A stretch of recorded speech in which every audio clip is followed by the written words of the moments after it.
Good day, everyone. My name is Lourdes Ramirez Wright, and I typically speak of CPTSD, complex post-traumatic stress disorder, as I was a sufferer of those symptoms for a long time. Not pleasant, but very real.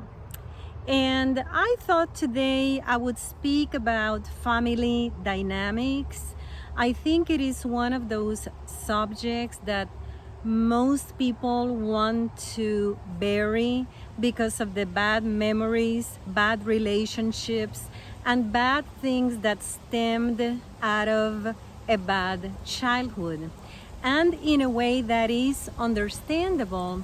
At the same time, when we don't speak about things, then we're not communicating important subjects, and things tend to become more of a taboo than a source of information or a way to fix things. So I am a true believer. I really believe in communication and in a peaceful resolution.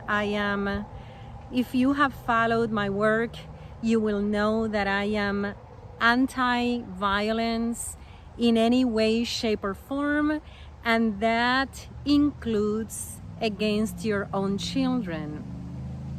So when parents choose to start a family, they take on really the most important job in the universe, because now those parents are going to be raising other human beings, and you have to raise them to succeed, and you have to give them a loving, safe environment. So a lot of times what happens is things go wrong, or those parents who made the choice have trauma themselves and they pass it on to their offspring.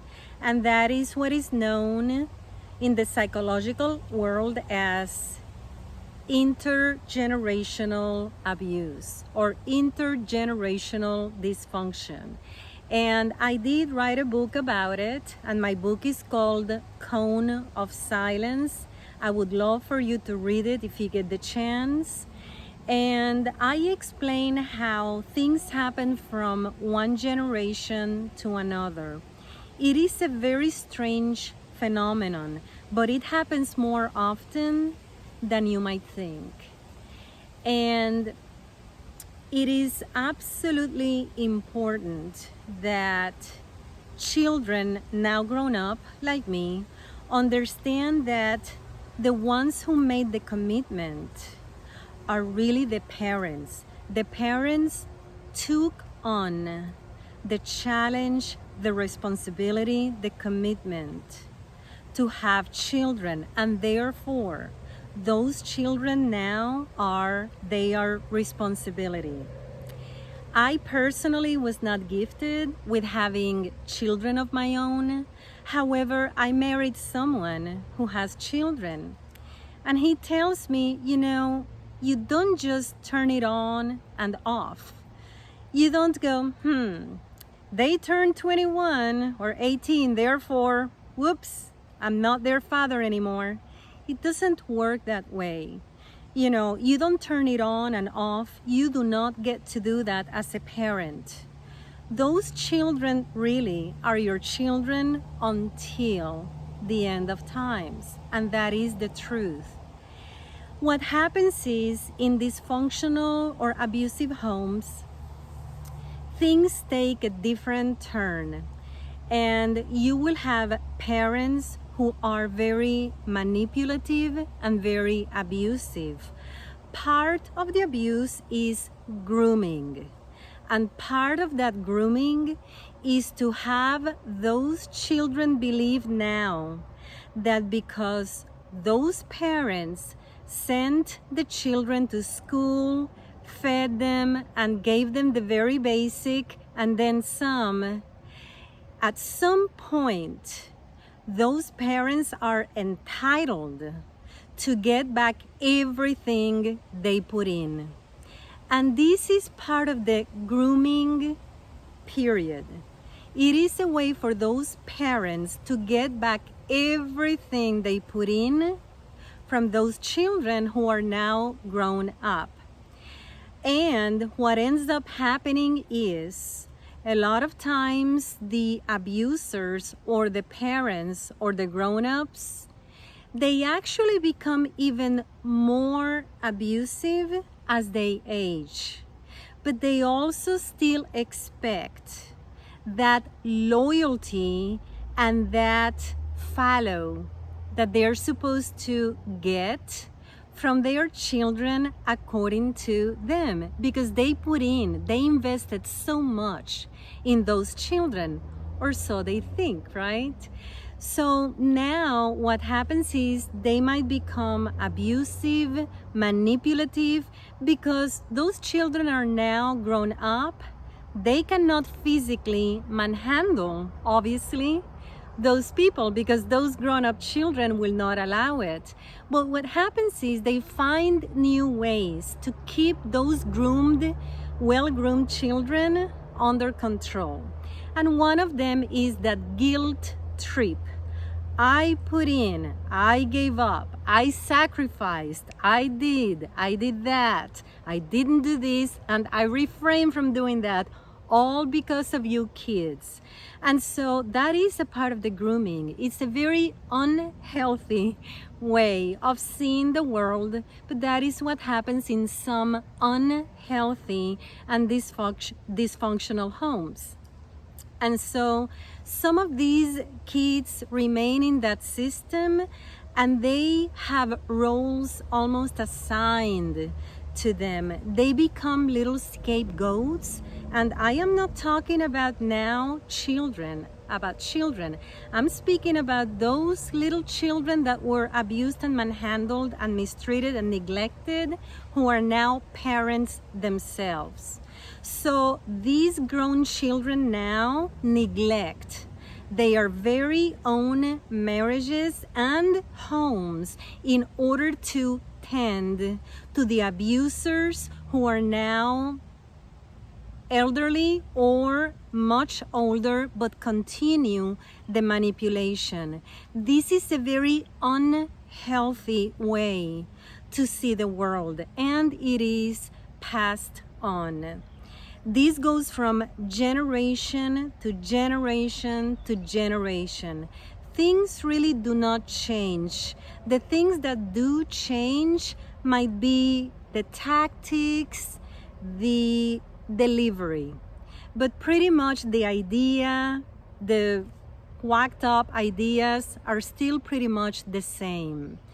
And this is one subject that I believe we have to discuss in the open a little bit more.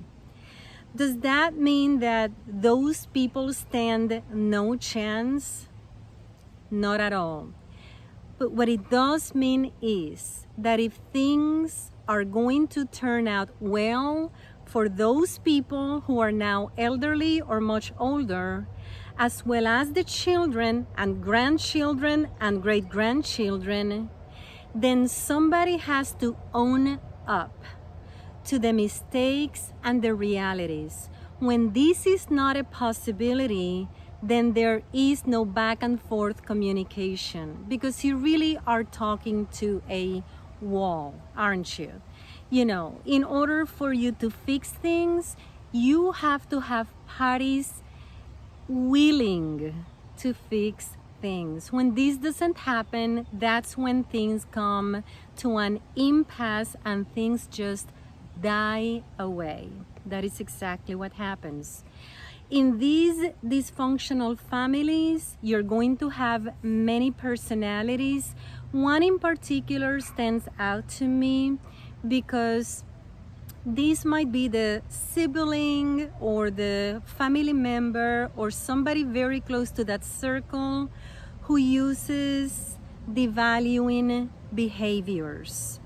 And pretty much anything good that happens to you or anytime you shine, this person will attempt to knock you down. And there will come a point when you're going to reach a certain age and you're going to say to yourself, how much is all of this costing me and my loved ones, my very own family now? How much is all of this costing me? How much time, energy, labor, thought, sweat beads am I putting in to fix something or understand something that is not fixable? And I am sacrificing and giving up time with my very own family to try to understand and fix this over here, which does not want to be fixed. At some point, you ask yourself that. Typically, you ask yourself that when you are much older. Typically, it happens in your 50s, but sometimes it happens in your 40s. And believe it or not, sometimes it happens in your 60s and even 70s.